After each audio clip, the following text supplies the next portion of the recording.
Welcome to another episode of Intro to Anime. This isn't really a full episode. It's going to be like 20, 30 minutes or so of Matthew and I just talking about the new episode of My Hero Academia. Yep.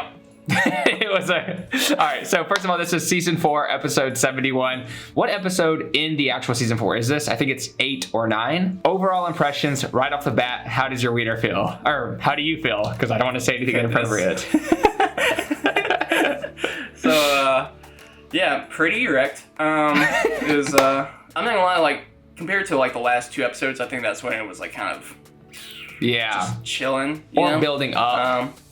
Building up, yeah. It was, better, we got some action.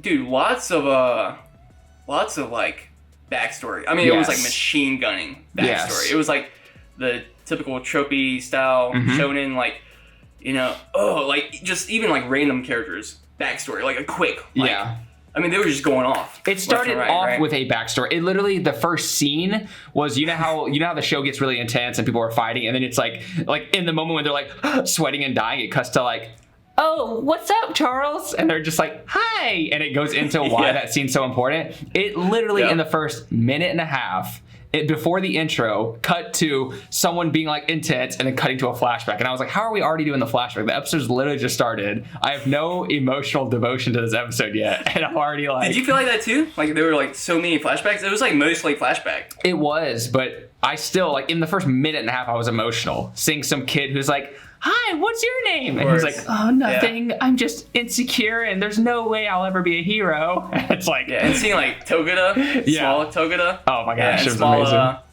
What's his name? Tamaki? Yeah, Tamaki. So this episode is literally called SUNEATER of the Big Three. So if you don't watch the show, the Big Three is the three most powerful kids coming up. They're basically stronger than most pros at UA High School. And one of them, it shows like flashes. There's like a girl who's really perky. There's the guy who was supposed to be in Midoriya's place named Tagada, who's like, everybody thinks he's the most powerful dude out right now. And then there's SUNEATER, which hasn't really been introduced, and this episode's all about him, and he's the one who's like cowers. He's like totally an exaggeration of like an anime character, but he just like cuddles away from anything. He's like, oh, I can't do it. No confidence. None at all. Literally obsolete. With the name like Soul Eater, oh my god. With the name like SUNEATER, it's like you think you would see someone else, right? Yeah, exactly. Not this and I mean, so I wrote out actually sort of like the plot of the episode. If you, I'll just start mentioning how the episode went, and then Matthew and I will probably just touch on a few things as we go along. So I literally wrote down kind of like what happened. So the show is about episode Tamaki, and basically, literally, as we were saying, it cuts to a backstory about how isolated he is. He goes into school, he's trying to talk in front of the class, and nobody can understand him, and he's like, oh, I have trouble making friends, and I like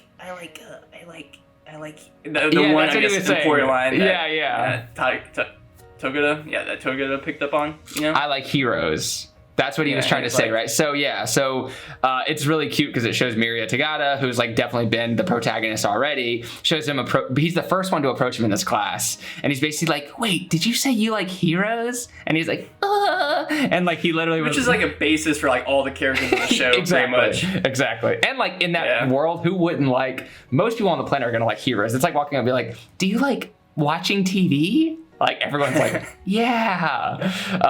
And his description of Miria Tagada. So just to keep this as clear as possible, there's two characters that we're probably gonna talk about a lot. Tagada, who is like this, like they're the antithesis of each other. So I think it's Togeda and Tamaki. I suck at this because we always say like, Togeda.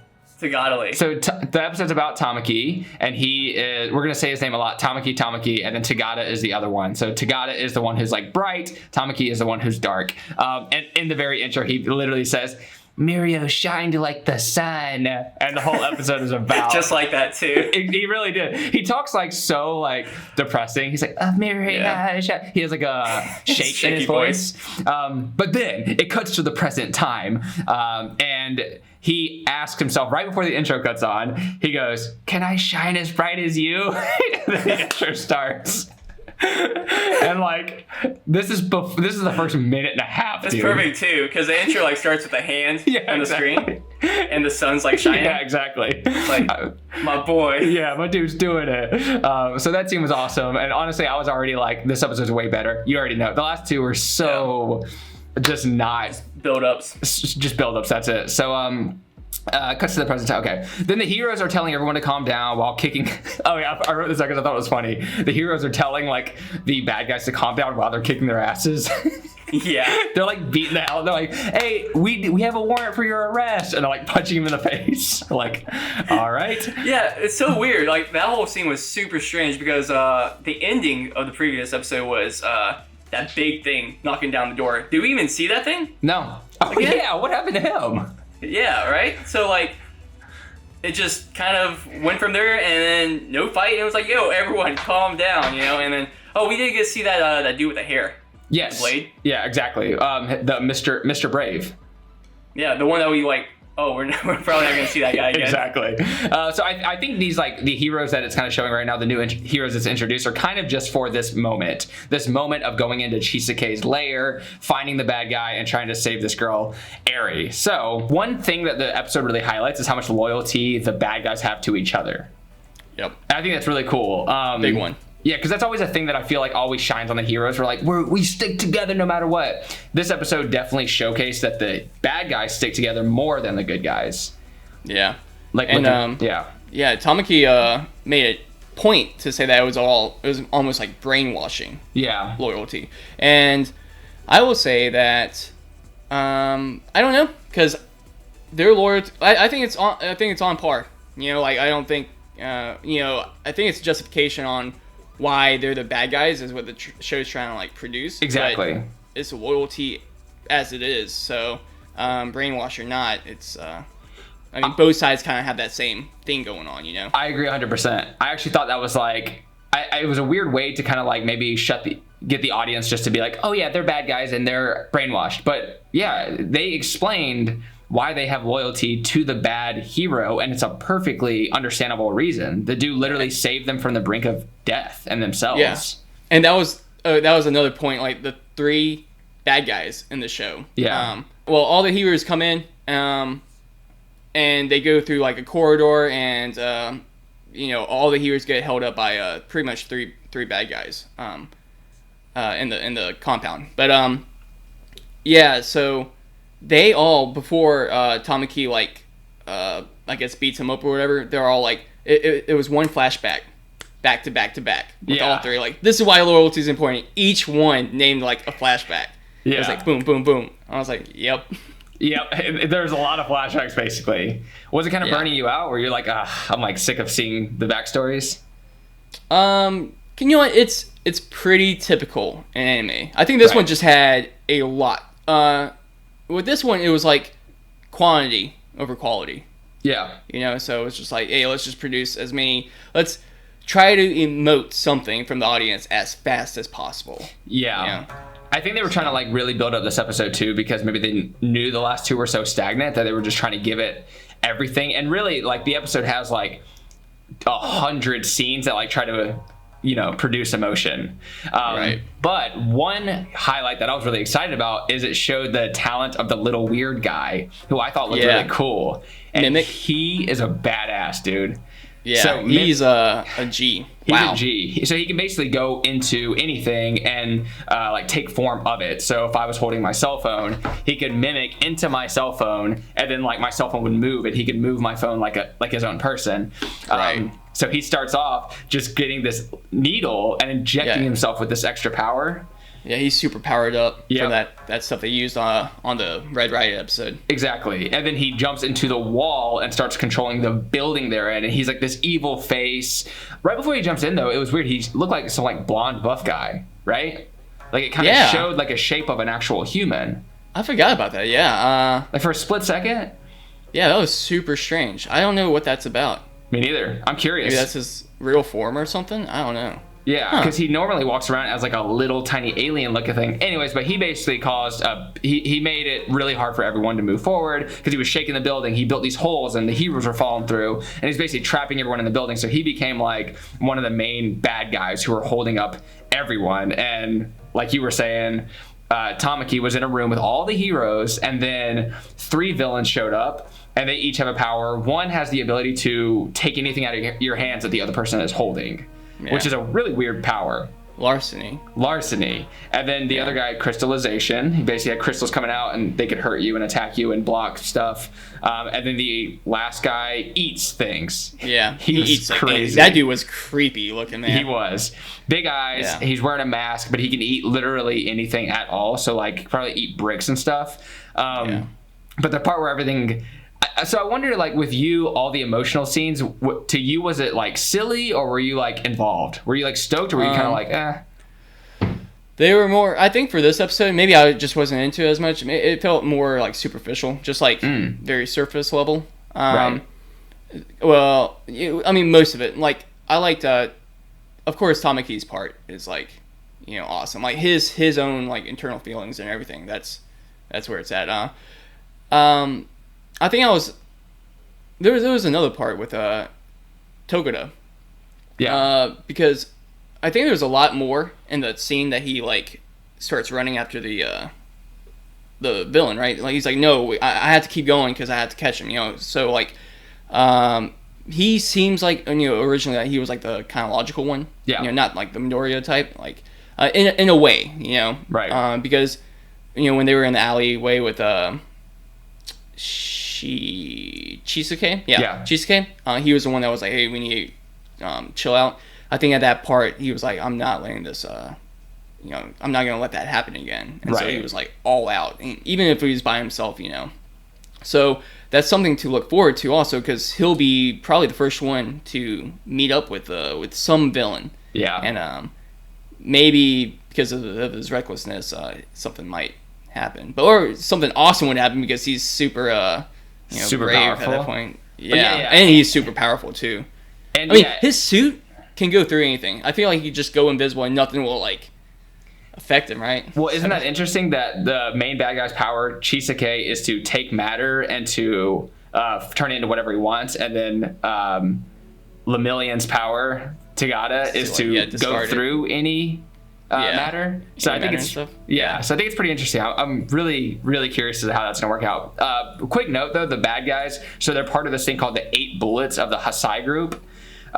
So there's 8 people that. So we saw 3 of them. We saw 4 of them, including Mimic, right? Yes. So I think 4 have been introduced, and there's 4 more. And one thing that one of the bad guys says that I thought was interesting is Eraserhead was in the room for a second, and by the way, it makes him seem so powerful. He can cancel anyone's quirk. He canceled all 3 of the people's quirk, and then just with the snap of his hand, grabbed one of the bad guys and twisted their head and knocked them out. I thought he like killed him. I was like, too. I said that, I was like, did he just break that dude's neck? That's what he did. He was like, and the dude just knocks out. I'm like, he just killed him. He just killed him. Like, didn't even think about that. That would have been awesome, actually. But that would have been like, yes, I don't think heroes do that. So no, I don't think they do. But he also, as he did that, one of the bad guys says, "Oh, that's Eraserhead. He's an inferior version of Eri." Did you hear that? Yeah. So like, I mean, yeah, I figured that was something like from the get go.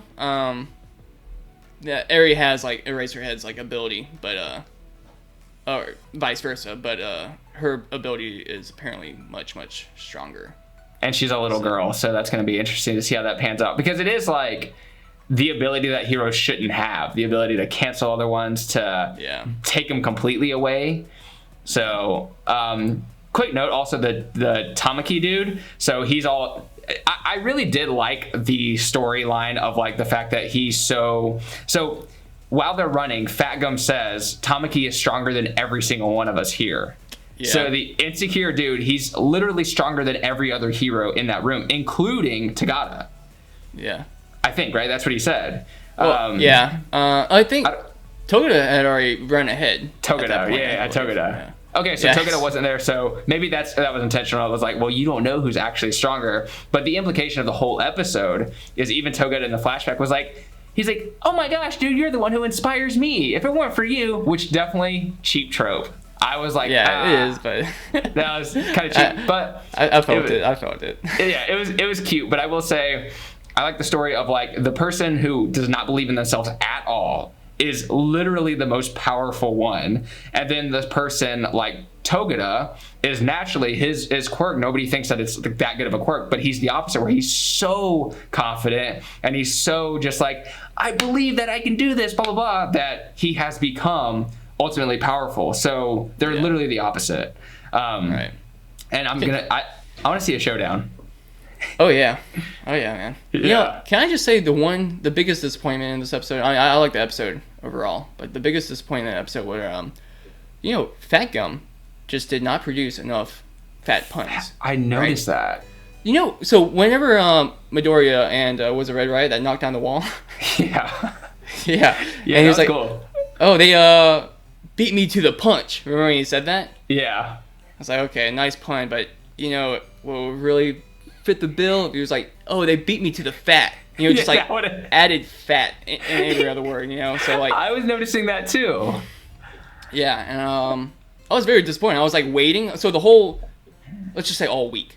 Yeah. Right, I've been sitting here like just thinking. I was like, man, okay, what's Fat Gum gonna say this time, man? I'm super psyched, and like I watched this episode. And I'm like, so I mean, I did say earlier I was like pretty satisfied with the episode. Now I'm thinking about more. Probably the worst episode in the series because because of the non-Fat Gum puns. Exactly. So right. Yeah, I don't even necessarily think they have to be puns. I literally, if he was attacking an enemy and he just went, "I'm fat." Yeah, oh my god, dude! I'm not gonna lie. If he did that, My Hero would shoot to the top of my list. It would be my number one. There's not even a single question, dude. Not even, no doubt. There's no doubt, bro. By the way, one thing that I want to. I agree. So SUNEATER, the reason his name is SUNEATER is because the whole episode, at the beginning I mentioned this, he looks at Togeda and he's like, he shines bright like the sun. That's literally how he talks. Wait, who's this one? That's Tamaki. This is Togeda. Oh, that's Tamaki. Okay. Yeah, that's how he talks. He's like, bro shines bright like the sun. No, I'm just kidding. But he was talking about Togeda and he said he shines bright like the sun. I wonder if I could ever shine that bright. So cuts back to that flashback towards the end, of course, in the moment where Tamaki looks like he's losing. He's like, "Oh, I'm gonna die. There's no way I can win." Cuts to a flashback, him and Togeda hanging out, and Togeda's like, "Wait, why do you always say I shine bright like the sun? It doesn't make any sense." And he was like, "Because you're so optimistic." And he's like, "No, deep down, you shine brighter than the sun. What's brighter than the sun?" And he was like, "You're a sun eater," as in like his aura can overrun even the sun. And then it literally cuts back to the present where he's like, "He's right. I do shine brighter than the sun." Which cheap trope, but I was feeling it. Honestly, man. No, I felt good about that. And let's do a little shout out for Tamaki's left foot. It did all the work. Destroyed all three of them. One foot did it. It was a foot.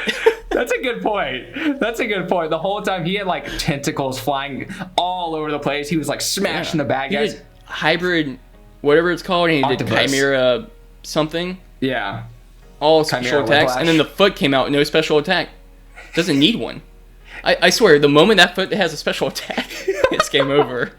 Was that? I could see you not even feeling any slight towards the episode. You're watching the whole time, and as soon as the foot thing happened, you're like, "This episode wasn't that good." Like as soon as that happened, you're like, "You know what? Never mind." Because that's the truth. He was literally fighting for his life the whole time. Yeah, and at the very end, he had a hawk foot just come up and go and grab all three of them, and for some reason their eyes just shut off, and they were like, "That got us." Like, and that's what did it. So that's cool. Yeah, it was something else. Yeah. So, and that is the end. I think that was pretty much the end of the episode. I'm looking at the whole thing now. It did give a little backstory. I mean, this isn't even that important, but the three bad guys, Eater, he didn't fit into society and was tossed out. Right. Larceny was tossed aside by a lover and buried under a mountain of debt. And then one was a tool for fighting. So I think it's kind of cool. And when his diamonds weren't worth anything, they were like, he was like cast aside or something. That's what they were saying. I didn't actually understand what they were saying after that, because so his crystals that come out of him weren't worth anything. Yeah. Okay. Exactly. And they cast him aside. It's really interesting that they give the bad guys backstories that are like really relatable. Debt is like everyone. And it's like... Oh, yeah. So, for those of you watching, if you're a villain, I want you to leave a comment down below explaining your backstory and just, say what's up, all right? I'm interested, yeah. If you ever feel like you want to do something terrible to society, let us know why. Yeah. Where does that derive? From your youth, from your childhood? I'll say for me, like a big source of that is, Matthew and I each have a $4 million trust fund. And one time... it's kind of hard to say without like tearing up, but they called us. Dude, speak your mind, man. And they were like, yo, you're getting 3.5 mil instead of 4. Yo. Yeah, it was a kick in the gonads. Yeah, things are hard. Anyways, I wish we could go more into about the animes you watched this week, but I think Matthew and I kept it pretty chill. Not really much to say about the rest. We definitely, one little note I want to give on this podcast is like I have a ton of ideas for videos. I say this every week, don't I?